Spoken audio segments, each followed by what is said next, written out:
Quickly,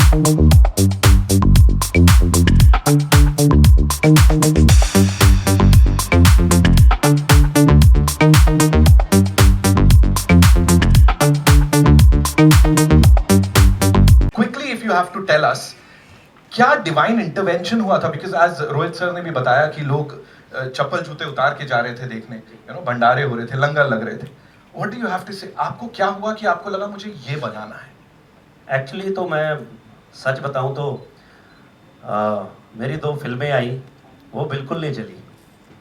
तो एक होती है फ्लॉप, एक होती है बुरी तरह से फ्लॉप. तो वो हुई तो मुझे लगा कि यार मैं कुछ गलत कर रहा हूँ शायद, कि शायद मैं इस चीज़ के लिए नहीं बना हूँ. तो मैंने उसके बाद 1 महीना कोई फ़िल्म साइन नहीं की.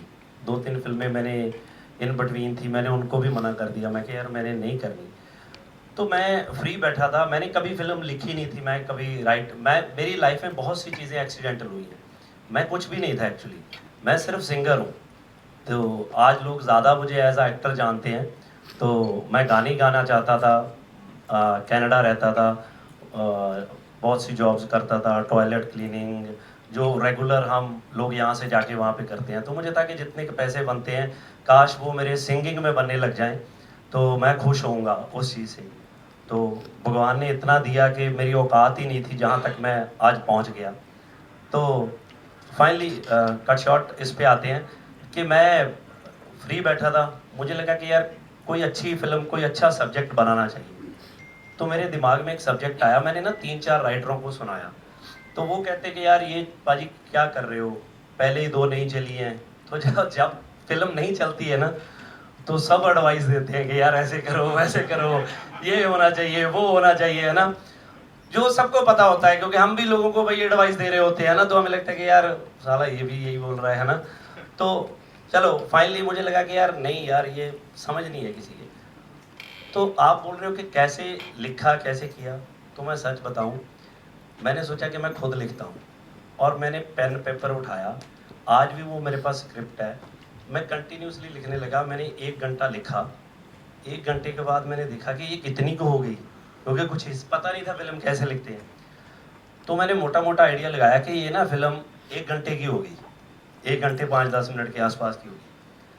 तो मैंने कहा कि पहले घर पे टेस्ट करते हैं. तो मैंने अपनी वाइफ को सुनाई 1 घंटे की, कि मुझे कोई सुना के गया है सब्जेक्ट सुन. तो वो कहती है इतनी अच्छी फिल्म है कि आपको ये फिल्म करनी चाहिए, आप गलत फिल्में कर रहे हो.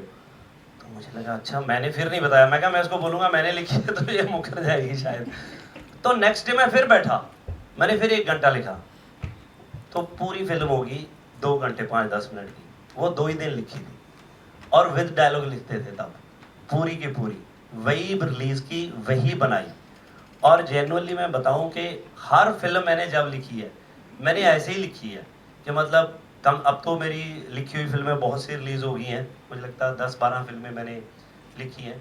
सारी फिल्में ऐसी लिखी हैं कि बस 4 घंटे, 2 घंटे, 5 घंटे. तो मुझे वो समझ ही नहीं आती है. मुझे एक बार आमिर भाई ने बोला, कहते यार हम वो फिल्म कर रहे हैं लाल सिंह चड्ढा, तो आप एक अपना पंजाबी राइटर दो. तो कहते तू भी लिख लेता है. मुझे पता था पाजी बहुत टाइम लगाते हैं. मैंने कहा भाई मैं तो नहीं इतना अच्छा लिखता जी, मैं आपको एक राइटर दे देता हूँ. तो मैंने उनको एक राइटर दे दिया. तो वो राइटर को मैंने 3-4 दिन के बाद पूछा कि क्या कर रहा है. वो कहता मुझे फार्म हाउस पे ले गए पाजी, पता नहीं कहाँ पे, ये लोनावाली साइड, पता नहीं कहाँ पे उनका एक फॉर्म है कुछ है, पंचगेनी, हाँ वहाँ ले गए. तो मैंने वीडियो कॉल किया बाजी को. मैं कहा बाजी कैसे, बंदा ठीक है जो मैंने भेजा है आपको? तो वो कहते हाँ हाँ बहुत अच्छा है, बहुत अच्छा है, सही कर रहा है, कमाल है बंदा. मैं कहा जी ठीक है. तो मैंने उसको पूछा तू ऐसा क्या कर रहा है? वो कहता कुछ नहीं, मेरे को रात को बताते हैं, सारा दिन बैठ के डिस्कस करते हैं. कहता जब सुबह आते हैं तो वो बोलते हैं कि नहीं नहीं ये नहीं, हम वैसे ही करते हैं. तो ऐसा काफ़ी टाइम हुआ.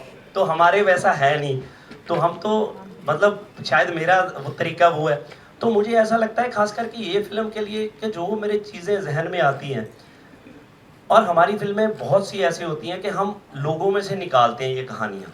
ये हमारी कहानियाँ है नहीं, इसमें बहुत सी चीज़ें सुनी सुनाई चीज़ें हैं, इधर से उधर से, वैसी फिल्में हैं. तो ये ऐसे ही बन जाती हैं. तो टचवुड इस फिल्म के लिए कोई प्रोड्यूसर नहीं आया, तो मैं प्रोड्यूसर बन गया. पहले लिखी, राइटर नहीं आया. फिर मैंने डायरेक्ट नहीं करनी थी, मैंने कई डायरेक्टरों को सुनाई. वो अब मेरे को सुन के बोलते थे बहुत अच्छी है पाजी, एक हमारा सब्जेक्ट सुनो। वो अपना सुनाने लग जाते थे, तो मुझे लगा कि कोई नहीं मानेगा, तो मैंने सोचा मैं कर लूँ। तो फिर मैंने इनको बुलाया, ये भी नहीं मान रहे थे, एज अ एक्टर नहीं मान रहे थे। ये कहते कि तू खुद एक्टर कर ले। तो मैंने बहुत मुश्किल से इनको भी कन्विंस किया। मेरे घर पे बैठे ऐसे पकौड़े खा रहे थे, जब मैंने बोला कि मैं डायरेक्ट करने वाला हूँ, वो गिर गया नीचे। तो मैंने कन्विंस किया, तो फाइनली फिल्म हुई और टचवुड चीज़ें सीधी पड़ती गई। सो की नहीं हो गई बस ये चीज़। Absolutely sir. और देखिए अब जियो स्टूडियोज आपके साथ है, पैनोरामा स्टूडियो, नया रास्ता दिखाएगी।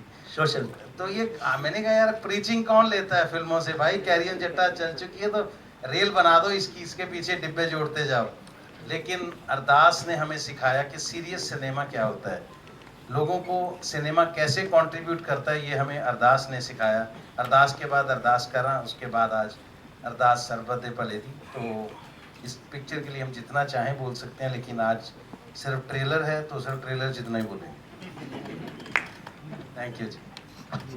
जैस्मिन।